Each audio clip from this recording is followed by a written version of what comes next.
Hello everyone, my name is History Nuggets, and today we are going to be talking about the First Crusade, the first of a major set of wars against the Muslim world. For context of why the First Crusade happened, the tension began since the founding of Islam in the 7th century. After the death of the Islamic prophet of Muhammad in 632, Muslim forces would capture Jerusalem as well as pushing as far as Iberia.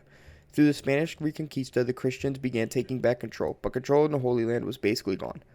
On top of all of this, the once mighty Byzantine Empire was losing full control in Anatolia, where modern Turkey is, to the wake of Muslim Turks at the Battle of Manzikert in the Civil War of the Byzantine Empire. The Council of Clermont, held in 1095 by Pope Urban, would essentially be the mobilization for Europe to take back the Holy Land. Urban would begin by going to France to recruit men, culminating in the 10-day Council of Clermont, mentioning stuff such as the peace of God, helping the Greeks, and the crimes against Christianity. He got the French people's sides pretty quickly. After this council, the four main Crusader armies left Europe in 1096, all taking separate paths. All of these armies made it to Constantinople in between 1096 and 1097, recruiting many armies as well as grabbing Baldwin of Hungary to prevent bad troop behavior.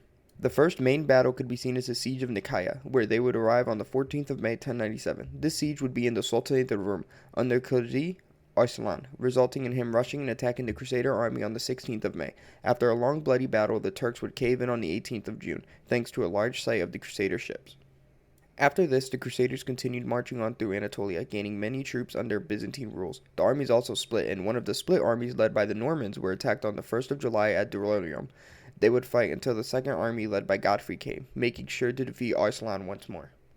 Baldwin during this was going on his own rampage spree. He would join the main army at Marash and then would launch a major campaign against the Seljuks, taking over many key fortresses and cities. The Armenian lords then begged for him to help them against the Seljuks even more, treating him like a god, and would gain him much political strength in the later years. After all of that, the siege of Antioch began in October of 1097. The Crusaders would have extreme difficulties during the siege, mainly with starvation as well as lots of desertions. They, however, would manage to find much advantages, mainly with the extreme Muslim disunity in their reinforcements. With Bohemond's plan, they would attack the city in June of 1098, resulting in a citywide sack. They would then continue their journey the following year. After this, the Crusaders would have a calm commute towards Jerusalem, mainly due to local rulers seeing what this army could do. After a few minor skirmishes and split-ups in the army, the Crusaders would reach Jerusalem on June 7th, resulting in many of the Crusaders breaking down and crying. Things would get messy after the arrival of Jerusalem. Supply routes were getting cut off, the threat of a Fatimid attack were in play, and they were also in a major lack of soldiers. They would start the siege of Jerusalem on June 13th, 1099. However, this would be repelled, resulting in another attempt thanks to more soldiers and supplies. On July 13th, a first assault came, targeting the north and the south.